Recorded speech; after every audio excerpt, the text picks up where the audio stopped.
турмалинҳо гуногун ранг буда ба гурӯҳи сангҳои қиматбаҳо дохил мешаванд. маънои номи ин минерал турмалин яъне хокистаркаш аст. сабаби чунин ном гирифтанаш дар он мебошад ки ҳангоми тасфондан дар он қувваи барқ пайдо шуда хокистарро ба худ мекашад. турмалин ин намуди минерале мебошад ки дар қаторкӯҳои Тоҷикистон, дар ҷинсҳои кӯҳи ҷумҳурии Тоҷикистон вомехӯрад ва Тоҷикистон аз нигоҳи турмалин хеле бой мебошад.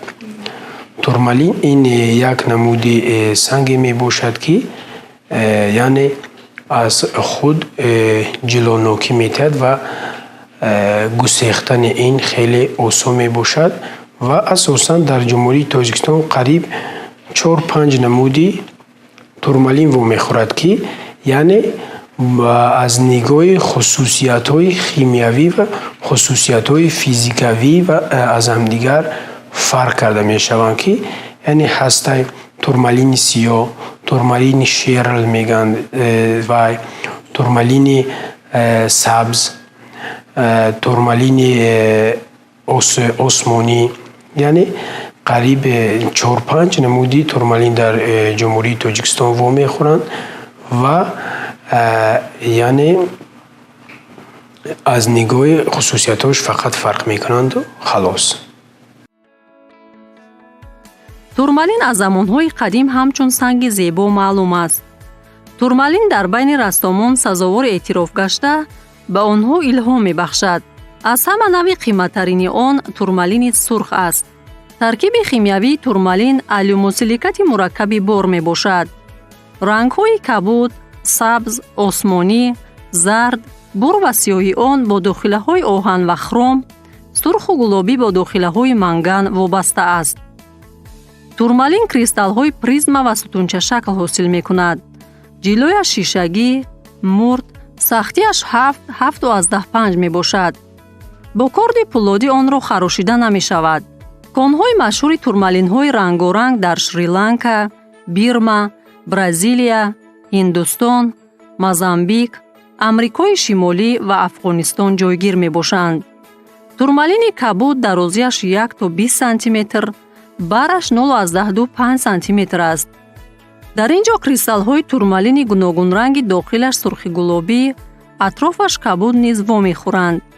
дарозии кристаллҳо то 40 сантиметр, бараш 7-15 сантиметр мешавад. дар ҷумҳурии мо турмалинҳои гуногунранг дар Помири Шарқӣ ва инчунин дар қаторкӯҳҳои Туркистон дарёфт шудаанд. турмалинҳо дар гранит ва пегматитҳо вомехӯранд. андозаи кристаллҳои алоҳидаи турмалини рангкули Помири Шарқӣ тақрибан 10 сантиметр, вазнаш 2.5 килограмм аст. ранги кристаллҳои турмалини полихром аз кабуд то гулобӣ тағйир меёбад. дарозии турмалинҳои гулобӣ рубелит то 30 сантиметр, бараш то 10 сантиметр мешавад. турмалинҳои ҷавоҳирии кабуд, сурх, гулобӣ ва сиёҳ дар пегматитҳои қаторкӯҳи Туркистон низ вомехӯранд. турмалинҳои сиёҳ дар гранит ва рагҳои аплиту пегматитҳои Помир, қаторкӯҳҳои Ҳисор, Зарафшон ва Қаромазор дучор мешаванд. турмалини Тоҷикистон дар солҳои наздик дар қатори сангҳои қиматбаҳо шӯҳрат пайдо хоҳад кард. аввалин бор турмалин асосан ҳангоме ки экспедитсияи ҷумҳурии Тоҷикистон таҳлилҳои геологӣ гузаронданд, асосан дар минтақаи Помир турмалина дарёфт намуданд ки рангашон сиёҳ буд.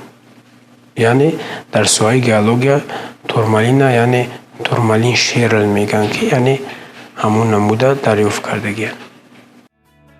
тоҷикистон бо сангҳои қиматбаҳои хушранги худ аз қадимулайём овоза дорад. шӯҳрати онро се санги пурқимат лал, лоҷвард ва фирӯза оламшумул кардааст.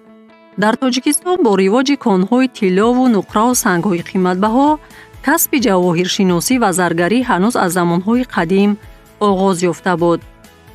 мутаассифона таҷрибаи бисёр заргарон ва устоҳои ҳунарманди сангҳои рангаву резакорӣ қариб фаромӯш гардидаанд. ҳоло дар ватани мо бештар аз 500 кони сангҳои қиматбаҳо, резакорӣ ва металлҳои аслӣ кашф шудаанд. ҳар сол геологҳои экспедитсияи геологии Помир ки махсусан сангҳои қиматбаҳо ва резакории ҷумҳуриро ҷустуҷӯ ва истихроҷ мекунанд, 15-20 манбаи нави сангҳои қиматбаҳои резакориро кашф месозанд. баъди ҳаматарафа омӯхтан муқаррар кардани захирааш, тадриҷан ба қатори конҳои истифодашаванда онҳо дохил карда мешаванд.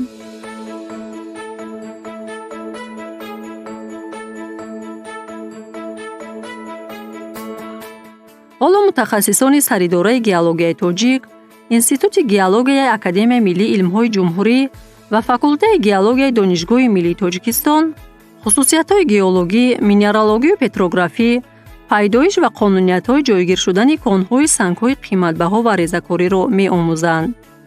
фақат дар солҳои охир геологҳои ҷумҳурӣ дар вилояти Мухтори Кӯҳистони Бадахшон дар қатори лал ва лоҷвард якчанд конҳои сангҳои қиматбаҳо ва резакорӣ ёқути сурх, зумурад, ёқути зард, клиногумит, форстерит, скаполит, беҷода, кордиерит, сфен, геотит, сангҳои маҳтобӣ, серпентинит, булури кӯҳӣ, яшм ва мармарҳои хушрангро дарёфт карданд. дар Тоҷикистони марказӣ дар қаторкӯҳҳои Тоҷикистон Олой, Зарафшон, Ҳисор ва Раҷ сангҳои нодири хушранг, аметист, содалит, суғдиёнит, андалузит, конкренит, мизерит, албит, беҷода, булурҳои кӯҳи оникс, яшм, мармарҳои хушранг ва ғайра кашф карда шуданд. ҳоло геологҳои ҷумҳурӣ ба ҷустуҷӯ ва истихроҷи сангҳои қиматбаҳои резакорӣ диққати ҷиддӣ медиҳанд. ин сангҳоро дар ҳама ноҳияҳои ҷумҳурӣ, махсусан дар баландиҳои кӯҳи магмавӣ, таҳшинӣ ва метамаориф, инчунин дар байни сангрезаҳои доманаи кӯҳ ва сою дарёҳо ҷустуҷӯ мекунанд. сарвати табиат басо рангоранг аст. фақат нав ва намудҳои санг ҳазорҳоро ташкил дода, сарфи назар аз арзишаш, аҳамияти хосаи худро ба хосияти физикӣ ва химиявӣ ошкор месозанд. сангҳои қиматбаҳо чун турмалин аҳамияти саноатӣ дошта, сол то сол дар бозор арзишашон баланд мегардад.